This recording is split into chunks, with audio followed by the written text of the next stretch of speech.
ರಾಜ್ಯ ಸರ್ಕಾರದ ವಿರುದ್ಧ ನಿರಂತರ ಕಮಿಷನ್ ಆರೋಪ ಮಾಡ್ತಾ ಇದೆ ಬಿಜೆಪಿಗೆ ಈಗ ಭಾರಿ ಮುಖಭಂಗವಾಗಿದೆ. ಸಣ್ಣ ನೀರಾವರಿ ಇಲಾಖೆ ಕಾಮಗಾರಿ ಗುತ್ತಿಗೆ ನೀಡಲು 5 ಲಕ್ಷ ರೂಪಾಯಿ ಲಂಚ ಸ್ವೀಕರಿಸುವಾಗ ಶಿರಹಟ್ಟಿ ಶಾಸಕ ಡಾಕ್ಟರ್ ಚಂದ್ರು ಲಮಾಣಿ ಸೇರಿ ಮೂವರನ್ನ ಲೋಕಾಯುಕ್ತ ಪೊಲೀಸರು ಬಂಧನ ಮಾಡಿದ್ದಾರೆ. ಶಿರಹಟ್ಟಿ ಶಾಸಕ ಚಂದ್ರು ಲಮಾಣಿ ಲೋಕಾಯುಕ್ತ ಟ್ರ್ಯಾಪ್ ಕೇಸ್ಗೆ ಸಂಬಂಧಪಟ್ಟಂತೆ ನ್ಯಾಯಾಧೀಶರ ನಿವಾಸಕ್ಕೆ ಶಾಸಕ ಚಂದ್ರು ಲಮಾಣಿ ಹಾಜರುಪಡಿಸೋಕೆ ಸಿದ್ಧತೆಯನ್ನ ಮಾಡಿಕೊಳ್ಳಲಾಗಿದೆ. ಜನಪ್ರತಿನಿಧಿಗಳ ವಿಶೇಷ ಪೀಠದ ನ್ಯಾಯಮೂರ್ತಿ ಸಂತೋಷ್ ಗಜಾನನ ಭಟ್ ಅವರ ನಿವಾಸಕ್ಕೆ ಚಂದ್ರು ಲಮಾಣಿ ಅವರನ್ನು ಹಾಜರುಪಡಿಸಲಾಗಿದೆ. ಶಾಸಕ ಚಂದ್ರು ಲಮಾಣಿ ಲಂಚ ಪ್ರಕರಣವೀಗ ರಾಜ್ಯ ರಾಜಕೀಯದಲ್ಲಿ ಬಿರುಗಾಳೆಬ್ಬಿಸಿದೆ. ಕಾಂಗ್ರೆಸ್ ವಿರುದ್ಧ ಕಮಿಷನ್ ಹೋರಾಟ ಕೈಗೊಂಡಿದ್ದ ಬಿಜೆಪಿಗೆ ಶಾಸಕ ಚಂದ್ರು ಲಮಾಣಿ ಲಂಚ ಪಡೆದು ಲೋಕಾಬಲೆಗೆ ಸಿಕ್ಕಿಬಿದ್ದಿದ್ದು ಭಾರಿ ಮುಜುಗರವಾಗಿದೆ. ಹೀಗಾಗಿ ಬಿಜೆಪಿ ಶಾಸಕ ಚಂದ್ರು ಲಮಾಣಿ ವಿರುದ್ಧ ಕಟ್ಟುನಿಟ್ಟಿನ ಕ್ರಮ ಕೈಗೊಳ್ಳುವ ಸಾಧ್ಯತೆ ಇದೆ. ಶಾಸಕ ಡಾಕ್ಟರ್ ಚಂದ್ರು ಲಮಾಣಿ ಬಂಧನ ವಿರೋಧಿಸಿ ಬಿಜೆಪಿ ಕಾರ್ಯಕರ್ತರು ಇವತ್ತು ಪ್ರತಿಭಟನೆ ಮಾಡುವಂತಹ ಸಾಧ್ಯತೆ ಇದೆ. ಲಕ್ಷ್ಮೇಶ್ವರದ ಶಿಗ್ಲಿ ಸರ್ಕಲ್ ಬಳಿ ಪ್ರತಿಭಟನೆಗೆ ಸಿದ್ಧತೆ ನಡೆದಿದೆ. ಮಧ್ಯಾಹ್ನ 1 ಗಂಟೆ ಬಳಿಕ ಪ್ರತಿಭಟನೆ ನಡೆಸುವ ಸಾಧ್ಯತೆ ಇದೆ. ಜಿಲ್ಲಾಧೀಶರ ಜೊತೆ ಚರ್ಚೆ ನಡೆಸಿ ಆ ಬಳಿಕ ಕಾರ್ಯಕರ್ತರು ನಿರ್ಧಾರವನ್ನ ಕೈಗೊಳ್ಳಲಿದ್ದಾರೆ. ಕೈ ಕುತಂತ್ರದಿಂದ ರೇಡ್ ಆಗಿದೆ ಅಂತ ಬಿಜೆಪಿಯ ಕಾರ್ಯಕರ್ತರು ಆರೋಪಿಸುತ್ತಿದ್ದಾರೆ. ಗುತ್ತಿಗೆದಾರ ವಿಜಯ್ಗೆ ಶಾಸಕ ಚಂದ್ರು ಅವಾಜ್ ಹಾಕಿದ್ದ ಆಡಿಯೋ ನ್ಯೂಸ್ 18ಗೆ ಲಭ್ಯ ಆಗಿದೆ. ಲೋಕ ರೇಡ್ಗೂ ಮುನ್ನ ಗುತ್ತಿಗೆದಾರ ವಿಜಯ್ ಜೊತೆ ಚಂದ್ರು ಮಾತನಾಡಿದ್ರು. ಪ್ರೀತಿ ವಿಶ್ವಾಸದಿಂದ ಹೇಳಿದ್ರೆ ನಾಟಕ ಮಾಡ್ತೀಯಾ, ನನ್ನ ಲೂಸ್ ಅಂದ್ಕೊಂಡಿದೀಯಾ, ನೀನು ನಿಮ್ಮ ತಾಲೂಕಿನಲ್ಲಿ ಮಾಡಿದ ಹಾಗೆ ನಮ್ಮ ತಾಲೂಕಲ್ಲಿ ಮಾಡಿದ್ರೆ ಬೆನ್ನು ಮುಳೆ ಮುರಿತೀನಿ ಅಂತ ಚಂದ್ರು ಲಮಾಣಿ ಧಮಕಿ ಹಾಕಿದ್ರು ಎನ್ನಲಾಗಿದೆ. ಇನ್ನು ಶಾಸಕ ಚಂದ್ರು ಲಮಾಣಿ ಲೋಕಾಬಲೆಗೆ ಬಿದ್ದ ವಿಚಾರವಾಗಿ ಸಚಿವ ರಾಮಲಿಂಗಾರೆಡ್ಡಿ ಪ್ರತಿಕ್ರಿಯಿಸಿದ್ದಾರೆ. ಬಿಜೆಪಿಯಲ್ಲಿರುವವರೆಲ್ಲರೂ ಕೂಡ ಭ್ರಷ್ಟರು. ಎಲೆಕ್ಟ್ರಾಲ್ ಬಾಂಡ್ನಲ್ಲಿ 13,000 ಕೋಟಿ ವಸೂಲಿ ಮಾಡಿದ್ದಾರೆ. ದೇಶವನ್ನ ಸಾಲದ ಸುಳಿಯಲ್ಲಿ ಬಿಜೆಪಿ ಸಿಲುಕಿಸಿದೆ. 6,000 ಕೋಟಿ ಪಿಎಂ ಕೇರ್ ಫಂಡ್ ಬಗ್ಗೆಯೂ ಲೆಕ್ಕ ಕೊಟ್ಟಿಲ್ಲ. ಲಂಚ ಯಾರು ತಗೊಂಡು ತಪ್ಪೇ ಅಂತ ಹೇಳಿದ್ದಾರೆ. ಸಾಕು ನಾಯಿ ಸೇರಿದಂತೆ ಹಸುಗಳ ಮೇಲೆ ದಾಳಿ ಮಾಡ್ತಾ ಇದ್ದ ಚಿರತೆ ಕೊನೆಗೂ ಬೋನಿಗೆ ಬಿದ್ದಿದೆ. ಗುಂಡ್ಲುಪೇಟೆ ಹೊರವಲಯದ ಮನಗಳ್ಳಿಯಲ್ಲಿ 2.5 ವರ್ಷದ ಹೆಣ್ಣು ಚಿರತೆ ಸೆರೆಯಾಗಿದೆ. ಅನೇಕ ಕಡೆಗಳಲ್ಲಿ ಸಾಕು ಪ್ರಾಣಿಗಳ ಮೇಲೆ ಚಿರತೆ ದಾಳಿ ಮಾಡ್ತಾ ಇತ್ತು. ಚಿರತೆ ಸೆರೆ ಹಿಡಿಯುವಂತೆ ಸ್ಥಳೀಯರು ಆಗ್ರಹ ಮಾಡಿದ್ರು. ಇದೀಗ ಕೊನೆಗೂ ಚಿರತೆ ಬೋನಿಗೆ ಬಿದ್ದಿದೆ. ಮಾಜಿ ಆಯುಕ್ತ ನಟೇಶ್ ಬಡ್ತಿಗಾಗಿ ಲಂಚ ಆರೋಪ ಪ್ರಕರಣಕ್ಕೆ ಸಂಬಂಧಪಟ್ಟಂತೆ ಸ್ನೇಹಮಯಿ ಕೃಷ್ಣ ಅವರು ಮತ್ತೊಂದು ಪೋಸ್ಟ್ ಹಾಕಿದ್ದಾರೆ. ಫೇಸ್ಬುಕ್ನಲ್ಲಿ ಸಿಎಂರನ್ನ ಸ್ನೇಹಮಯಿ ಕುಟುಕಿದ್ದಾರೆ. ನಟೇಶ್ ಬಡ್ತಿ ವಿಚಾರದಲ್ಲಿ ಸುಳ್ಳು ಆರೋಪ ಅಂತ ನಾನು ಕ್ಷಮೆ ಕೇಳಿಲ್ಲ, ಕೇವಲ ಶಾಲಿನಿ ರಜನೀಶ್ ಹೆಸರು ಉಲ್ಲೇಖಿಸಿದ್ದಕ್ಕೆ ಕ್ಷಮೆ ಕೇಳಿದ್ದೇನೆ. ಬಡ್ತಿಗೆ ಲಂಚ ಪಡೆದ ಕುರಿತು ಪೂರಕ ಸಾಕ್ಷ್ಯಾಧಾರ ಒದಗಿಸಿದ್ದೇನೆ. ವಿನೋದ್ ಈ ಒಂದು ವಿಚಾರದಲ್ಲಿ ಉಲ್ಟಾ ಹೊಡೆದಿದ್ದಾನೆ. ನಟೇಶ್ ಲಂಚ ಕೊಟ್ಟಿರುವುದು ಸತ್ಯ ಅಂತ ಹೇಳಿದ್ದಾರೆ. ಲೂಡೋ ಆಟದ ಪ್ಲಾಸ್ಟಿಕ್ ಕಾಯಿನ್ ನುಂಗಿ ಉಸಿರುಗಟ್ಟಿ ಬಾಲಕಿ ಸಾವನ್ನಪ್ಪಿದ್ದಾಳೆ. ದಕ್ಷಿಣ ಕನ್ನಡ ಜಿಲ್ಲೆಯ ಮಂಗಳೂರಿನ ತೊಕ್ಕೊಟ್ಟು ಸಮೀಪದ ಕೊಲ್ಯದಲ್ಲಿ ನಡೆದಿದೆ. ತನಿಷ್ಕಾ ಮೃತ ಬಾಲಕಿ. ಮೂಲತಃ ಕಾಸರಗೋಡಿನವರಾದ ತನಿಷ್ಕಾ ಉಳ್ಳಾಲದಲ್ಲಿ ಶಾಲಾ ಶಿಕ್ಷಕಿಯಾಗಿದ್ದಾರೆ. ಈ ಹಿನ್ನೆಲೆಯಲ್ಲಿ ಬಾಡಿಗೆ ಮನೆಯಲ್ಲಿ ತಾಯಿ ಜೊತೆ ತನಿಷ್ಕಾ ವಾಸವಾಗಿತ್ತು. ನಿನ್ನೆ ಸಹೋದರರ ಜೊತೆ ಲೂಡೋ ಆಡ್ತಿದ್ದಾಗ ತನಿಷ್ಕಾ ಲೂಡೋ ಕಾಯಿನ್ ನುಂಗಿದ್ದಾಳೆ. ಕೂಡಲೇ ಆಸ್ಪತ್ರೆಗೆ ದಾಖಲಿಸಲಾಯಿತಾದರೂ ಆಸ್ಪತ್ರೆಗೆ ಸಾಗಿಸುವ ದಾರಿ ಮಧ್ಯೆ ತನಿಷ್ಕಾ ಉಸಿರುಗಟ್ಟಿ ಸಾವನ್ನಪ್ಪಿದ್ದಾಳೆ. ಉಡುಪಿಯಲ್ಲೇ ಹುಟ್ಟಿ ಹರಿಯುವ ಇಂದ್ರಾಣಿ ನದಿ ಕಲುಷಿತಗೊಂಡಿದೆ. ಇಂದ್ರಾಣಿ ನದಿ ಈಗ ಕೊಳಚೆ ಕಾಲುವೆಯಾಗಿ ಪರಿವರ್ತನೆಯಾಗಿದ್ದು ಕೊಡಗೂರು, ಮಲ್ಪೆ, ಕೋಳ ಪರಿಸರದ ಜನರ ಸ್ಥಿತಿ ಅಯೋಮಯವಾಗಿದೆ. ನಿಟ್ಟೂರು ತ್ಯಾಜ್ಯ ಸಂಸ್ಕರಣಾ ಘಟಕದಿಂದ ನದಿಗೆ ನೀರು ಹರಿಸಲಾಗ್ತಾ ಇದೆ. ಅಸಮರ್ಪಕವಾಗಿ ನೀರು ಶುದ್ಧೀಕರಣಾ ಘಟಕದಿಂದ ಸಮಸ್ಯೆಯಾಗಿದೆ. ಇನ್ನು ಕೊಡಗೂರು ಪರಿಸರದ ಎಲ್ಲ ಬಾವಿಗಳಲ್ಲೂ ನೀರು ಕಲುಷಿತಗೊಂಡಿದೆ. ಇಂದ್ರಾಣಿ ನದಿ ಉಳಿಸುವಂತೆ ಸ್ಥಳೀಯರು ಆಗ್ರಹಿಸ್ತಾ ಇದ್ದಾರೆ. ತಡೆಗೋಡೆ ಇಲ್ಲದ ಹೆದ್ದಾರಿ ಅಪಾಯಕ್ಕೆ ಆಹ್ವಾನ ನೀಡ್ತಾ ಇದೆ. ಯಾದಗಿರಿ ಹೊರವಲಯದಲ್ಲಿ ರಸ್ತೆ ಕಾಮಗಾರಿ ಮುಗಿದು 2 ತಿಂಗಳಾದರೂ ತಡೆಗೋಡೆ ನಿರ್ಮಿಸದೆ ನಿರ್ಲಕ್ಷ್ಯ ವಹಿಸಿದ್ದಾರೆ.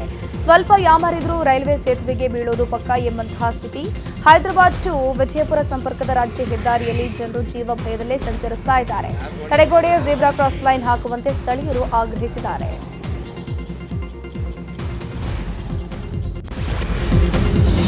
ಟಿ ನರಸೀಪುರದ ಸಿಲ್ಕ್ ಫ್ಯಾಕ್ಟರಿ ಆವರಣದಲ್ಲಿ ಕ್ರೀಡಾಂಗಣ ನಿರ್ಮಾಣಕ್ಕೆ ಭಾರಿ ವಿರೋಧ ವ್ಯಕ್ತವಾಗಿದೆ. ಸಿಲ್ಕ್ ಫ್ಯಾಕ್ಟರಿ ಆವರಣದಲ್ಲಿ ಕ್ರೀಡಾಂಗಣ ನಿರ್ಮಾಣ ಬೇಡ ಅಂತ ವರುಣಾ ಕ್ಷೇತ್ರದ ಬಿಜೆಪಿ ಲೀಡರ್ ತೋಟದಪ್ಪ ಬಸವರಾಜು ಸಂಸದ ಯದುವೀರಿಗೆ ಮನವಿ ಮಾಡಿದ್ದಾರೆ. ಮಹಾರಾಜರು ಈ ಸಿಲ್ಕ್ ಫ್ಯಾಕ್ಟರಿ ನಿರ್ಮಾಣ ಮಾಡಿದ್ರು. ಇದೇ ಫ್ಯಾಕ್ಟರಿಯಿಂದ ಕೆಎಸ್ಐಸಿಗೆ ದಾರ ನೀಡಲಾಗ್ತಾ ಇದೆ. ಇಲ್ಲಿ ಕ್ರೀಡಾಂಗಣ ಮಾಡಿದ್ರೆ 500ಕ್ಕೂ ಹೆಚ್ಚು ಮರ ಕಡಿಬೇಕಾಗುತ್ತೆ. ಇದರಿಂದ ವಿವಿಧ ಬಗೆಯ ಪಕ್ಷಿಗಳು ನೆಲೆ ಕಳೆದುಕೊಳ್ಳುತ್ತೆ. ಕ್ರೀಡಾಂಗಣ ನಿರ್ಮಾಣಕ್ಕೆ ಬೇರೆ ಜಾಗ ಹೂಡಿಕೆಗೊಳ್ಳಲಿ ಅಂತ ಮನವಿ ಮಾಡಿಕೊಂಡಿದ್ದಾರೆ. ಹಾವೇರಿ ಜಿಲ್ಲೆಯಾದ್ಯಂತ ದಟ್ಟ ಮಂಜು ಆವರಿಸಿದೆ. ದಟ್ಟ ಮಂಜು ಆವರಿಸಿದ ಪರಿಣಾಮ ವಾಹನ ಸವಾರರು ಪರದಾಡಿದ್ದಾರೆ. ರಸ್ತೆಯಲ್ಲಿ ಮುಂಭಾಗದಿಂದ ಬರ್ತಿದ್ದ ವಾಹನಗಳು ಕಾಣದಷ್ಟು ಮಂಜು ಆವರಿಸಿತ್ತು. ಮಂಜು ಹೆಚ್ಚಾದ ಪರಿಣಾಮ ಜನರು ಓಡಾಟಕ್ಕೂ ಕೂಡ ಪ್ರಯಾಸ ಪಡುವಂತಾಗಿತ್ತು. ಕಣದಾಳ ಗ್ರಾಮದ ಹುಲಿಕಾಂತೇಶ್ವರ ದೇವರ ಹುಂಡಿಯಲ್ಲಿ ವಿಚಿತ್ರ ಹರಕೆಯ ಚೀಟಿ ಪತ್ತೆಯಾಗಿದೆ. ಅತ್ತೆ ಸಾವಿಗಾಗಿ ಸೊಸೆಯೊಬ್ಬಳು ಚೀಟಿ ಬರೆದಿದ್ದಾಳೆ. ಬೆಳಗಾವಿ ಜಿಲ್ಲೆಯ ರಾಯಬಾಗ ತಾಲೂಕಿನ ಕಣದಾಳ ಗ್ರಾಮದ ಜಾತ್ರೆ ಬಳಿಕ ದೇವರ ಹುಂಡಿ ಎಣಿಕೆ ಮಾಡಲಾಗ್ತಾ ಇತ್ತು. ಈ ವೇಳೆ ವಿಚಿತ್ರ ಹರಕೆ ಚೀಟಿ ಪತ್ತೆಯಾಗಿದೆ. ದೇವರೇ ನನ್ನ ಕಷ್ಟ ದೂರ ಮಾಡು, ನನ್ನ ಅತ್ತೆ ಸಾಯಿಲಿ ಬಿಡಿ ಎಂಬಿತ್ಯಾದಿ ಹರಕೆಯ ಚೀಟಿ ಪತ್ತೆಯಾಗಿದೆ.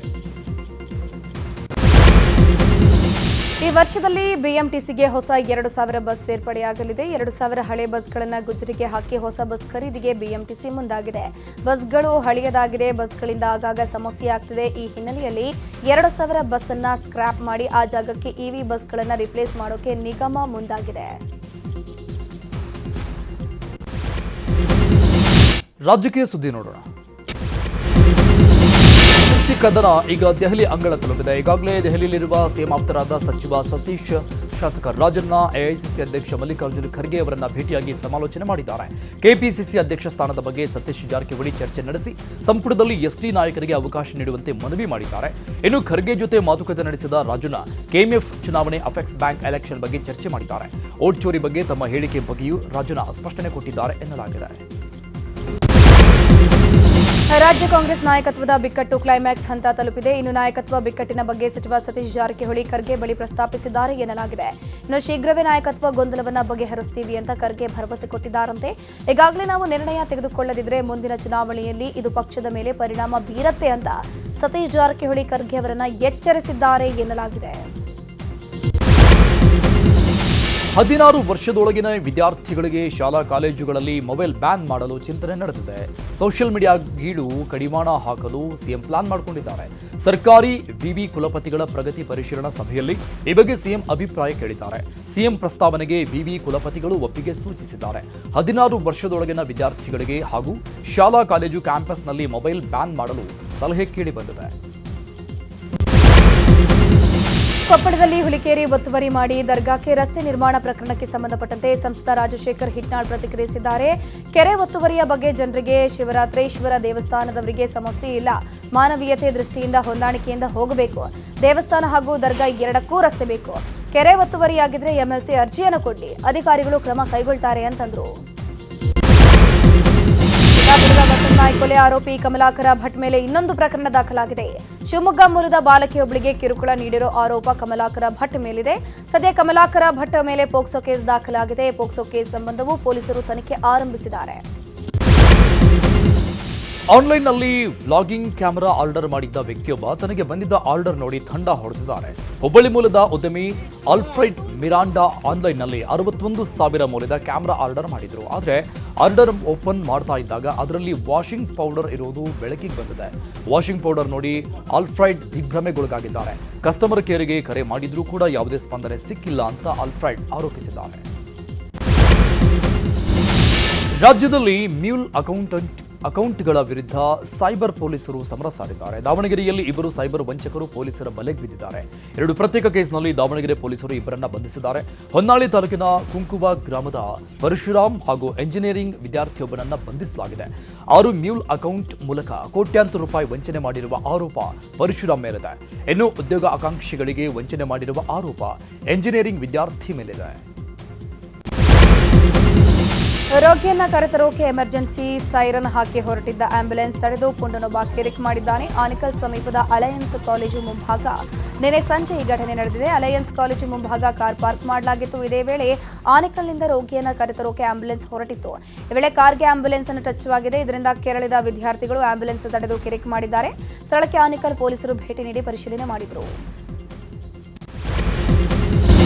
ತೆಲಂಗಾಣದ ಕಾಮರೆಡ್ಡಿಯಲ್ಲಿ ಭೂ ವಿವಾದ, ಕಾಂಗ್ರೆಸ್ ಬಿಜೆಪಿ ಕಾರ್ಯಕರ್ತರ ಮಧ್ಯೆ ಘರ್ಷಣೆಯಾಗಿದೆ. ರಾಜ್ಯ ಸರ್ಕಾರಿ ಸಲಹೆಗಾರ ಮೊಹಮ್ಮದ್ ಅಲಿ ಶಬೀರ್ ಮತ್ತು ಬಿಜೆಪಿ ಶಾಸಕ ಕೆ ವೆಂಕಟರಮಣಾರೆಡ್ಡಿ ನಡುವೆ ನಡೆದ ವಾಗ್ಯುದ್ಧವೇ ಈ ಘರ್ಷಣೆಗೆ ಕಾರಣ ಆಗಿದೆ ಎನ್ನಲಾಗಿದೆ. ತಮಿಳುನಾಡಿನ ತೂತುಕುಡಿಯಲ್ಲಿ ಭಾರೀ ಪ್ರಮಾಣದ ಬೆಳ್ಳಕ್ಕಿಗಳು ಕಂಡುಬಂದಿವೆ. ಇತ್ತೀಚೆಗೆ ಜೌಗು ಪ್ರದೇಶಗಳು ಹಾಗೂ ಸರೋವರ ಬಳಿ ಉದ್ದನೆಯ ಕುತ್ತಿಗೆಯ ಬಿಳಿ ಬೆಳ್ಳಕ್ಕಿಗಳು ಹೆಚ್ಚಾಗಿ ಕಂಡುಬರ್ತಾ ಇವೆ. ಒಡಿಶಾದ ಜಾರ್ಸುಗುಡದಲ್ಲಿ ಭೀಕರ ಅಪಘಾತ ಸಂಭವಿಸಿದೆ. ಟ್ರೇಲರ್ ಹಾಗೂ ಎಸ್ಯುವಿ ಮಧ್ಯೆ ಅಪಘಾತ ಸಂಭವಿಸಿ 5 ಪೊಲೀಸ್ ಸಿಬ್ಬಂದಿ ಸಾವನ್ನಪ್ಪಿದ್ದಾರೆ. ಇನ್ನು ರಾಷ್ಟ್ರೀಯ ಹೆದ್ದಾರಿ 49 ಬಳಿ ದುರ್ಘಟನೆ ನಡೆದಿದೆ. ಸ್ಥಳೀಯ ಆರೋಗ್ಯ ಅಗತ್ಯಗಳಿಗೆ ಸಹಾಯ ಮಾಡಲು ಅಮೆರಿಕ ಸರ್ಕಾರ ಗ್ರೀನ್ಲ್ಯಾಂಡ್ಗೆ ವೈದ್ಯಕೀಯ ಹಡಗನ್ನು ರವಾನಿಸಿದೆ. ಈ ಬಗ್ಗೆ ಅಮೆರಿಕ ಅಧ್ಯಕ್ಷ ಡೊನಾಲ್ಡ್ ಟ್ರಂಪ್ ಎಕ್ಸ್ನಲ್ಲಿ ಪೋಸ್ಟ್ ಮಾಡಿ ಮಾಹಿತಿ ಹಂಚಿಕೊಂಡಿದ್ದಾರೆ. ದೆಹಲಿಯಲ್ಲಿ 62ನೇ fit India Sundays on cycle ಆವೃತ್ತಿ ಹಮ್ಮಿಕೊಳ್ಳಲಾಗಿದೆ. ಅಪಾರ ಸಂಖ್ಯೆಯಲ್ಲಿ ಈ ಜನರು ಫಿಟ್ ಇಂಡಿಯಾ ಸೈಕ್ಲಿಂಗ್ನಲ್ಲಿ ಭಾಗವಹಿಸಿದ್ದಾರೆ. ಉತ್ತರ ಪ್ರದೇಶ ಮೀರತ್ಗೆ ಇಂದು ಪ್ರಧಾನಿ ಮೋದಿ ಭೇಟಿ ಕೊಡ್ತಾ ಇದ್ದಾರೆ. ಮೀರತ್ನಲ್ಲಿ ಸುಮಾರು 12,930 ಕೋಟಿ ವೆಚ್ಚದ ಅಭಿವೃದ್ಧಿ ಯೋಜನೆಯನ್ನು ಪ್ರಧಾನಿ ಲೋಕಾರ್ಪಣೆಗೊಳಿಸಲಿದ್ದಾರೆ. ಭಾರತದಲ್ಲಿ ಭಯೋತ್ಪಾದಕ ಕೃತ್ಯಕ್ಕೆ ಸಂಚು ರೂಪಿಸಿದ ಶಂಕಿತನನ್ನು ಬಂಧಿಸಲಾಗಿದೆ. ರಾಷ್ಟ್ರೀಯ ಭದ್ರತಾ ಸಂಸ್ಥೆಯ ತನಿಖಾಧಿಕಾರಿಗಳು 6 ಆರೋಪಿಗಳನ್ನು ಅರೆಸ್ಟ್ ಮಾಡಿದ್ದಾರೆ. ಮಹಾರಾಷ್ಟ್ರದ ಮುಂಬೈನಲ್ಲಿ ಬಿಎಸ್ಸಿ ಬುಲ್ ರನ್ ಆಯೋಜನೆ ಮಾಡಲಾಗಿದೆ. 2026ರ 6ನೇ ಆವೃತ್ತಿ ಇದಾಗಿದ್ದು ಹೆಚ್ಚಿನ ಸಂಖ್ಯೆಯ ಜನರು ಭಾಗವಹಿಸಿದ್ದಾರೆ. ಒಡಿಶಾ ಸಿಎಂ ಮೋಹನ್ ಚರಣ್ ಮಾಂಜಿ ಮಹತ್ವ ಸಭೆ ನಡೆಸಿದರು. 44,000 ಕೋಟಿ ವೆಚ್ಚದ 10 ಕೈಗಾರಿಕಾ ಯೋಜನೆಗಳಿಗೆ ಅನುಮೋದನೆ ನೀಡುವ ವಿಚಾರವಾಗಿ ಸಭೆ ನಡೆಯಿತು. ಮಧ್ಯಪ್ರದೇಶದ ಜಬಲ್ಪುರದಲ್ಲಿ ಬಿಜೆಪಿ ಪ್ರತಿಭಟನೆಗೆ ಸಜ್ಜಾಗಿದೆ. ಎಐ ಇಂಪ್ಯಾಕ್ಟ್ ಶೃಂಗಸಭೆಯಲ್ಲಿ ಕಾಂಗ್ರೆಸ್ ತೋರಿದ ದುರ್ವರ್ತನೆ ವಿರೋಧಿಸಿ ಕಾಂಗ್ರೆಸ್ ಕಚೇರಿಗೆ ಮುತ್ತಿಗೆ ಹಾಕಲು ಬಿಜೆಪಿ ನಿರ್ಧಾರ ಮಾಡಿದ್ದು, ಈ ಹಿನ್ನೆಲೆಯಲ್ಲಿ ಬಿಗಿ ಭದ್ರತೆ ಒದಗಿಸಲಾಗಿದೆ. ಈಗ ಕ್ರೀಡಾ ಲೋಕದ ಪ್ರಮುಖ ಸುದ್ದಿಗಳು. ಭಾರತದ ಮಾಜಿ ಕ್ರಿಕೆಟಿಗ ಶಿಖರ್ ಧವನ್ ದೀರ್ಘಕಾಲದ ಗೆಳತಿಯೊಂದಿಗೆ 2ನೇ ಮದುವೆಯಾಗಿದ್ದಾರೆ. ದೆಹಲಿಯಲ್ಲಿ ಕ್ರಿಕೆಟಿಗ ಶಿಖರ್ ಧವನ್ ಮತ್ತು ಸೋಫಿ ಶೈನ್ರೊಂದಿಗೆ ಅದ್ದೂರಿಯಾಗಿ ಹಸೆಮಣೆಗೇರಿದ್ದಾರೆ. ಬಾರಿ ಟಿ20 ವಿಶ್ವಕಪ್ನ ಲೀಗ್ ಹಂತದ ಎಲ್ಲ ಪಂದ್ಯಗಳಲ್ಲೂ ಅಜೇಯವಾಗಿ ಸೂಪರ್ 8ಗೆ ಎಂಟ್ರಿ ಪಡೆದಿರುವ ಭಾರತ ಹಾಗೂ ಸೌತ್ ಆಫ್ರಿಕಾ ಇವತ್ತು ಮುಖಾಮುಖಿ ಆಗ್ತಾ ಇವೆ. ಸಂಜೆ 7 ಗಂಟೆಗೆ ಪಂದ್ಯ ಆರಂಭವಾಗಲಿದೆ. ರೈಸಿಂಗ್ ಸ್ಟಾರ್ ಮಹಿಳಾ ಏಷ್ಯಾ ಕಪ್ ಟಿ20 ಟೂರ್ನಿಯ ಫೈನಲ್ ಇವತ್ತು ನಡೆಯಲಿದೆ. ಟ್ರೋಫಿಗಾಗಿ ಭಾರತ ಎ ಮತ್ತು ಬಾಂಗ್ಲಾ ಎ ತಂಡಗಳು ಸೆಣಸಾಡಲಿವೆ.